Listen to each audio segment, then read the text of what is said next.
Италийн температурыг 3 дахин ихсгэж, концентрацийг 2 дахин багасгахад хийн даралт хэд дахин өсөх вэ гэсэн бодлого байна.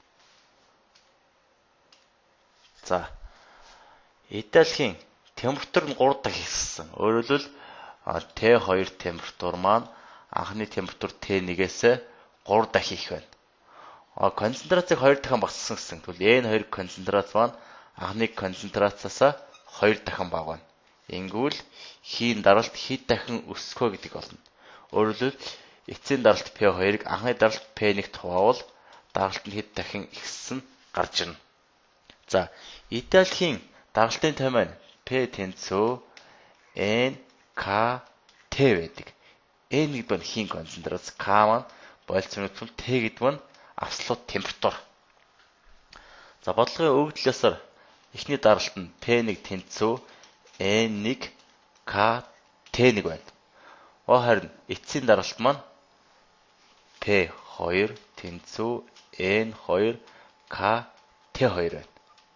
За, P2-ыг P1-т тоон. Өөрөөр хэлбэл анхны эцсийн даралтыг нь анхны даралт тоол, даралт нь хэд дахин ихсэн гарч ирнэ.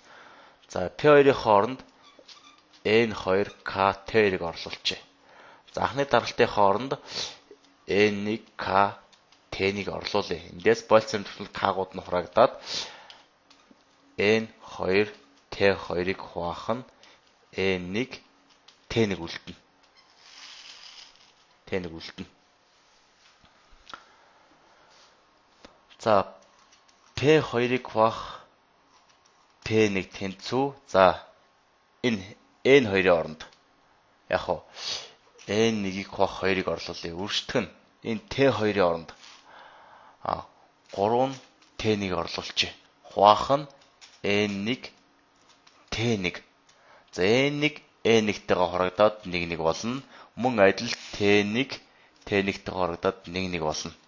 Тэгвэл даралт 2-ыг хуваах даралт 1 нь тэнцүү 3-ыг хуваах 2 болно. Өөрөөр хэлбэл даралт нь 1.5 дахин ихснэ. За, бодлогын хариуг харъя. 1.5 дахин их буюу бодлогын хариу нь А хариу.